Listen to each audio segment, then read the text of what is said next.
우리가 읽은 이 말씀은 부활절 절기로 들어가는 첫 관문과도 같은 말씀입니다. 그래서 교회는 전통적으로 부활절 첫 번째 주일 새벽이면 항상 이 본문으로 설교에 왔습니다. 이러한 교회의 전통에 따라서 오늘 새벽에는 이 본문에서 몇 가지 좀 의미 있고 우리가 주목해야 할 내용에 늘 살펴보면서 몇 가지 은혜를 나누고자 합니다. 먼저 주목해 보고 싶은 것은 부활의 첫 번째 증인들이 여자였다고 하는 것입니다. 수제자 베드로가 아니었습니다. 제자들 중 가장 주님의 사랑을 많이 받았다던 요한도 아니었습니다. 그렇다고 다른 제자도 아니었습니다. 부활하신 주님은 가장 먼저 여인들을 만나 주셨고 의도적으로 여인들을 부활의 첫 번째 증인들로 선택하셨다고 하는 것입니다. 사실 2000년 전 예수님 당시 이스라엘 문화적 맥락에서 볼 때 여자들을 증인으로 삼는다고 하는 것은 이것은 전혀 이해할 수 없는 일이었습니다. 예수님 당시 여자들의 사회적인 위치가 그랬습니다. 여자들은 그저 남자가 가진 재산 목록 중에 하나였습니다. 그래서 여성은 사람 수를 셀 때 그 사람 수에 치지를 않았습니다. 그랬기에 여자들은 법정에서 인간적인 증인으로 설 수가 없었습니다. 여자에게는 증언할 수 있는 인간적인 자격이 주어져 있지 않았기 때문이라고 생각했기 때문입니다. 그만큼 여인들에 대한 극단적인 차별이 있었던 시절이 바로 예수님 당시의 시대였습니다. 그럼에도 부활하신 주님은 가장 먼저 여인들을 만나 주셨고 그 여인들로 하여금 부활의 첫 번째 증인으로 선택하셨습니다. 여기에 분명한 의도가 있는 것입니다. 그 의도는 이것입니다. 주님에게는 남자나 여자냐, 얼마나 배웠고 얼마나 가졌고 얼마나 사회적인 지위가 있고 얼마나 영향력이 있고 얼마나 가치가 있는 사람인가라고 하는 것이 전혀 의미 있는 것이 아니라고 하는 것입니다. 목회를 하다 보면 가끔 교인들이 전도할 대상이나 새로운 교인들을 소개하면서 이렇게 말합니다. 목사님, 이분은 예수님 제대로 믿으면 아마 큰 일을 해낼 사람입니다. 특별한 관심과 기도를 부탁드립니다. 좋은 의도로 해 주시는 말씀이라고 생각을 합니다. 그러나 이런 부탁을 하는 분들의 마음의 기조에는 세상적인 가치가 존재되어 있다고 하는 것을 부인하기 어려운 것입니다. 그분들이 소개하는 사람들은 대개 한결같이 학력이나 사회적 위치가 높거나 개인적인 능력이나 가진 것이 많은 사람들이었기 때문이었습니다. 주님도 그런 것을 주목하실 것이라고 그분들은 여기시는 것입니다. 그러나 그것은 절대 진실이 아닙니다. 주님이 원하시고 주목하시는 것은 우리가 얼마나 주님을 사랑하느냐에 있는 것입니다. 얼마나 주님과 친밀하고 얼마나 주님과 깊은 사귐을 가지고 있느냐에 있는 것입니다. 그것을 분명히 하기 위해 주님은 그걸 분명히 하기 위해서 주님은 의도적으로 여인들을 가장 먼저 만나 주셨고 여인들을 첫 번째 부활의 증인으로 선택하셨던 것입니다.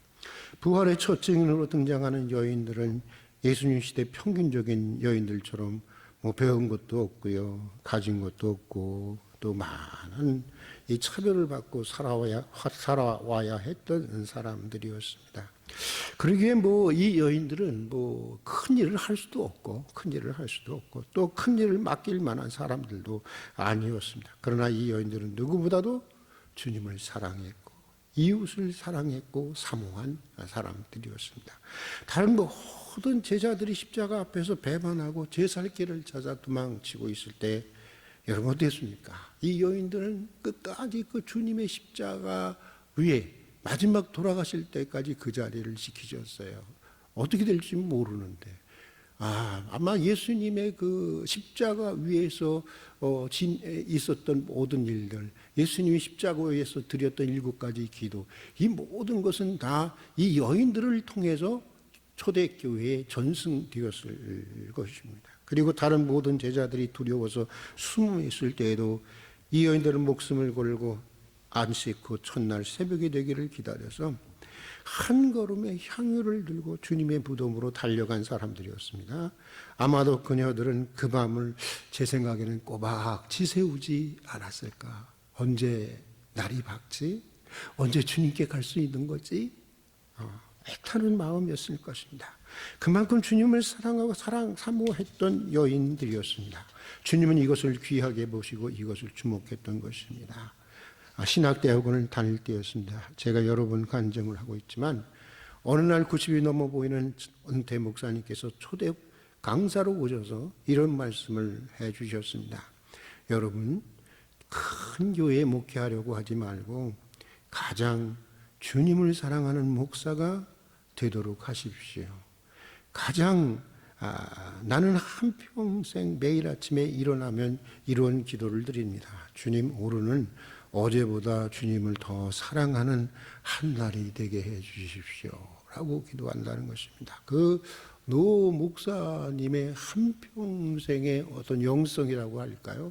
한평생의 삶이 집약되어 있는 그 짧은 말씀 속에서 저는 그 목사님의 진실한 모습과 그 말씀 속에서 한평생 마음에 간직할 만큼의 큰 감동과 깨우침을 받았고 마음이 흔들릴 때마다 그분의 말씀을 다시 되뇌이면서 생각해 보게 됩니다.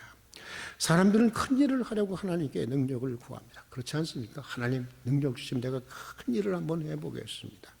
사람들은 유능하고 유력한 사람이 되기 위해서 하나님께 은혜를 구합니다. 하나님 제게 이렇게 해주시면 특별히 제가 이렇게 성공을 하면 이렇게 높은 위치에 오르면 이번에 정말 승진을 하면 제가 한번 이런 일을 해보겠습니다. 그렇게 은혜를 구합니다. 그러나 주님이 우리에게 원하시는 것은 큰 일을 하는 사람이 아닙니다. 큰 사랑의 사람이 되는 것입니다. 유능하고 유력한 사람이 되는 것이 아닙니다. 보다 더 깊고 보다 진실한 사랑의 사람이 되는 것입니다. 오늘부터 시작되는 이 부활의 절기에 부활의 첫 증인들인 여인들처럼 정말 주님을 목숨처럼 사랑하고 주님과 더욱 깊고 내밀한 관계를 가져갈 수 있는 여러분들이 될 수 있길 주님의 이름으로 축복합니다. 여러분들의 가장 우선적이고 가장 간절한 소원과 기도의 제목이 사랑의 사람이 되는 것, 하나님을 사랑하고 이웃을 사랑하는 사람이 되는 것, 부활의 첫 증인들처럼 우리도 부활하신 주님을 뜨겁게 만나게 될 것입니다. 또 부활의 증인들처럼 우리도 부활의 큰 감격과 그 충격적인 충격과 부활의 그 충격과 큰 감격과 기쁨을 안고 살아가는 부활의 증인이 될 줄로 믿습니다. 자, 또 오늘 말씀에서 주목하고 싶은 것은 천사들이 무덤을 막고 있는 큰 돌을 옮겨 주었다고 하는 것입니다. 오늘 우리가 읽은 본문과 똑같은 장면을 다루고 있는 마가복음에 보면 무덤을 향해 가던 여인들에게는 큰 근심을 지고 있었습니다. 여러분, 우리도 어떻습니까? 다들 큰 근심을 지고 살아가지 않지 않습니까? 목사는 없을까요? 여러분 제 얼굴을 보십시오. 없을 것 같은가? 저도 큰 근심을 지고 살아갑니다. 어쩌면 근심이 지고 살아가는 것, 그것은 인간의 실존이라고 말할 수 있습니다. 인간의 한계 상황이라고 말할 수가 있습니다. 그런데 그것은 그래서 이제 이 무덤으로 가는 이 여인들이 그런 근심을 이고 가는데 그 근심의 내용은 무엇이냐? 무덤을 막고 있는 돌을 어떻게 옮기겠느냐 하는 것이었습니다. 예수님 당시 유대 사회에서는 큰 동굴을 마련하고 가족 동굴이래요. 거기다가 이렇게 그 여인들을 안치한다고, 그 가족들을 안치하는 거죠. 돌아가신 가족들을. 이렇게 근데 그리고 이제 그 앞에다가는 이제 우리도 그러잖아요. 이거 다른 뭐 짐승들이 들어갈까봐 다 이렇게 막아놓고 그러잖아요. 그런 것처럼 큰 돌로 앞에 막아 놓는다고 하는 것입니다. 여자들이기 때문에 이 큰 돌을 어떻게 이렇게 움직일 수 있을까? 도저히 이것 때문에 염려하며 갈 수밖에 없었던 것입니다. 아마도 참 이 여인들은 대단했던 것 같아요. 죽이 되든 밥이 되든 일단 가보자. 이게 참 중요한 것 같아요. 우리 현대 신화를 이뤘던 정주영 여기 회장이 늘 그랬다고 그러잖아요. 이렇게 이것 좀 한번 해봐 하면 그거 이것 때문에 안 되고 저것 때문에 안 되고 저것 때문에 안 되고 계속 얘기하면 야, 니네들 한번 해봤냐? 그랬다고 하잖아요. 그냥 이 사람들도 에이씨 일단 가보자. 그러니까 그만큼 마음이 급하니까 일단 해보는 거야. 그리고 가보았던 것이죠. 그런데 무덤에 이르자 예상하지 못한 놀라운 일이 일어나게 되었던 것입니다. 무덤을 막고 있는 큰 돌만큼이나 무거운 근심을 안고 일어났을 때 갑자기 큰 지진이 일어나는 것입니다. 그러면서 하늘에서 천사가 내려와서 무덤 입구를 막고 있는 돌을 어떻게 했어요? 굴려 버렸다고 하는 것입니다. 무슨 동화 같은 이야기를 인가하는 분도 있겠지만 여러분 그렇지 않습니다. 동화가 아닙니다. 우리가 모두가 경험하는 것처럼 믿음의 길을 가다 보면 종종 전혀 예기치 않은 하나님의 놀라운 일들을 경험하게 되는 것입니다. 드물기는 하지만 꿈에서조차 상상할 수 없는 기적이 펼쳐질 때가 있습니다. 그리고 이런 특별한 경험들은 우리의 신앙의 전적인 변화와 성장을 가져오게 하기도 하는 것입니다. 부활절을 맞이해서 부활의 첫 증인들에게 일어났던 이 놀라운 일이 교우들의 인생과 가정에도 일어날 수 있기를 주님의 이름으로 축복합니다. 믿으면서도 그림자처럼, 믿으면서도 주님을 안 믿는 게 아니야. 믿으면서도 그림자처럼 늘 떨쳐버리지 못하는 염려의 돌들, 근심의 돌들, 내심과 내 능력으로 어쩌지 못하는 고질적인 문제의 돌들이 천사의 도움으로 모두가 굴러가는 부활절이 될 수 있기를 주의 이름으로 축복합니다. 그리고 또 주님에게로 나아가는데 장애가 되는 무수한 돌들, 주님께로 나가야 하는데 그 돌이 막고 있잖아요. 그 무수한 돌들이 있죠. 우리에게는 의심의 돌이라는 것, 교만의 돌이라는 것, 열등감의 돌이라는 것, 질투의 돌이라고 하는 것, 탐욕의 돌이라고 하는 것, 죄악의 돌이라고 하는 것들이 굴러갈 수 있기를 축복합니다. 부활의 첫 증인들처럼 우리 앞에 간과하게 자리 잡고 있는 죽음의 세력의 돌들이 굴러가는, 그리고 부활의 권능이 교우 여러분들의 힘겨운 삶에 함께 하시기를 주의 이름으로 축복합니다.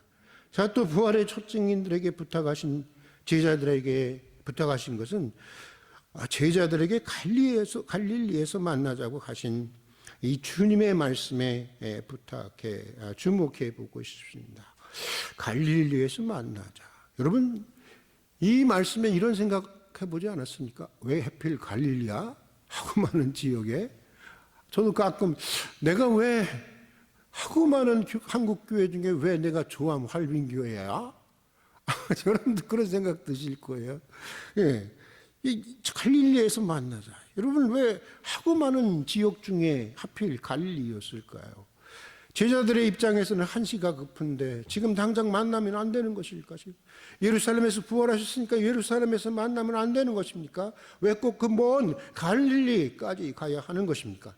예수님과 제자들에게 갈릴리가 의미하는 것이 도대체 무엇이었을까? 만약 우리가 부활하신 예수님이라면 우리는 일반적으로 아마 두 가지의 반응을 보였을 것 같습니다. 하나는 체념입니다. 이 세상, 달걀로 바위치기 같은 세상, 아무리 해봤자 아무 소용없어. 이런 인간들을 위해서 내가 수고하고 희생하고 주고 이게 무슨 소용이 있나 하면서 아마 인연을 끊고 깊은 그 산속에 들어가서 은둔하면서 돌을 닦았을런지도 모르겠습니다. 그런가 하면 이럴 가능성도 있죠. 예루살렘에 남아서 자기를 대적하고 죽인 원수들에 대해서 복수하는 것입니다. 아마도 예수님을 죽인 원수들은 죽었던 예수님이 살아 돌아다닌다는 소리만 들어도 참 잠을 이루기가 곤란할 것입니다. 그러다가 캄캄한 밤에 화장실에서 너 잡아 먹으러 왔다 하면 아마 뒤로 까무쳐서 아마 또 그 속에 빠져서 죽지 않았을까 이런 생각을 가져보게 됩니다. 그러나 부활하신 예수님은 체념도 아니고 복수도 아닌 갈릴리라고 하는 제3의 자리를 선택하셨습니다. 갈릴리라는 곳은 주님께서 제자들과 처음으로 만났던 곳이었습니다. 주님과 제자들이 본격적으로 사역을 시작한 곳이었습니다. 제자들이 모든 것을 버리고 가장 순수한 마음으로 주님의 이상이 좋아서 주님이 가지고 있는 그 생각, 주님이 만들고자 하는 세상, 그것이 좋아서 주님을 따르는 곳이었습니다. 제자들이 모든 것을 버리고 가장 순수한 마음으로 주님을 따랐던 것이었습니다. 비록 가진 것은 없어도 주님과 제자들은 가장 뜨거운 첫사랑의 추억을 가지고 있던 자리, 그것이 바로 갈릴리였습니다. 부활하신 주님은 제자들에게 바로 그런 갈릴리에서 만나자는 것입니다. 그러니까 무슨 뜻입니까? 얘들아, 체념도 복수도 버리고 우리 다시 한번 시작해보자. 갈릴리 시절 그때의 초심으로 들어가서, 순수한 초심으로 들어가서 다시 한번 출발해 보자고 하는 것입니다. 실패했다고 해서 체념하지 말자는 것입니다. 상처받았다고 해서 복수하지 말자는 것입니다. 처음으로 들어가서 그때의 순수했던 그 이상, 그 열정으로 다시 새롭게 시작해 보자는 것입니다. 모든 실패와 상처를 딛고 일어나 다시 한번 용기를 내보자는 것입니다. 살다 보면 여러분, 아무리 열심히 살아도 실패할 때가 있습니다. 밤이 맞도록 수고한다고 해도 얻은 것이 없다라고 하는 허무한 베드로의 고백을 안고 살아가는 경우도 있습니다. 하나님의 일이라는 것도 그렇고요, 세상 일이라는 것도 그렇습니다. 인간관계도 그렇습니다. 나는 좋은 마음으로 도했는데 상대방은 오해를 하고, 나는 사랑으로 진심으로 대했는데 상대방은 배신할 때가 있습니다. 어떤 때는 가정의 일이든 교회의 일이든 아무 소용이 없다는 절망감에, 아니 실망감에, 아니 배신감에 다 포기하고, 애들이고 뭐 다 포기하고, 여러분 어떻습니까? 다 그냥 접어버리고 삶을 접어버리고 싶을 때도 있습니다. 심지어는 설령 내 인생이 파괴된다고 해도 지옥 끝까지 쫓아가서라도 복수하고 싶은 마음이 생기는 것이 인간입니다. 그런 일에 직면할 때 갈릴리에서 만나자는 오늘 주님의 말씀을 기억할 수 있기를 바랍니다. 부활하신 주님처럼 체념이나 복수가 아닌 제 삶의 자리, 모든 실패와 상처를 딛고 일어나 다시 시작할 수 있는 자리, 그 갈릴리를 선택할 수 있기를 바랍니다. 부활하신 주님은 우리보다 앞서 그곳에 가 계신 분입니다. 거기서 우리가 참다운 삶의 용기를 가지고 다시 일어서고자 하는 그 자리에서, 바로 그 자리에서 주님은 우리를 기다리고 있는 것입니다. 사랑하는 교우 여러분, 이제 일어나 갈릴리로 가십시다. 체념도 아니고 복수도 아닌 제3의 자리, 정말 순수한 이상과 참된 삶의 용기를 가지고 다시 일어서고자 했던 그 자리, 우리 마음 그 어딘가에 있는 그 순수한 갈릴리의 추억으로 돌아가십시다. 부활하신 주님은 바로 거기 계시고, 거기서 우리는 부활하신 주님을 다시 뜨겁게 만나게 될 것입니다. 그리고 죽음을 이기신 주님과 함께 부활의 삶을 또 주님으로 이제 이 세상에서는 끝난 그 부활의 삶을 우리를 통해 다시 써가게 될 것입니다. 같이 기도하겠습니다. 사망의 권세를 깨뜨리시고 다시 살아나신 주님의 부활을 찬미하고 찬양합니다. 부활의 첫 증인들처럼 우리도 목숨처럼 주님을 사랑하는 사람들이 되게 해 주시옵소서. 큰 일을 하려는 사람이 되려고 하기보다는 큰 사랑의 사람이 되게 해 주시옵소서. 근심의 돌, 염려의 돌, 내 힘으로 어떻게 해볼 수 없는 문제의 돌, 주님께로 나간데 장애가 되는 돌들이 굴러가는 은혜를 주시옵소서. 그리고 실패와 상처로부터 자유로울 수 없는 세상에서 체념과 복수가 아닌 다시 새롭게 시작하는 갈릴리를 선택할 수 있게 해 주시옵소서. 죽음을 이기시고 승리하신 주님과 다시 일어나 새롭게 시작할 수 있는 삶의 용기를 허락해 주시옵소서. 예수님 이름으로 기도드립니다. 아멘.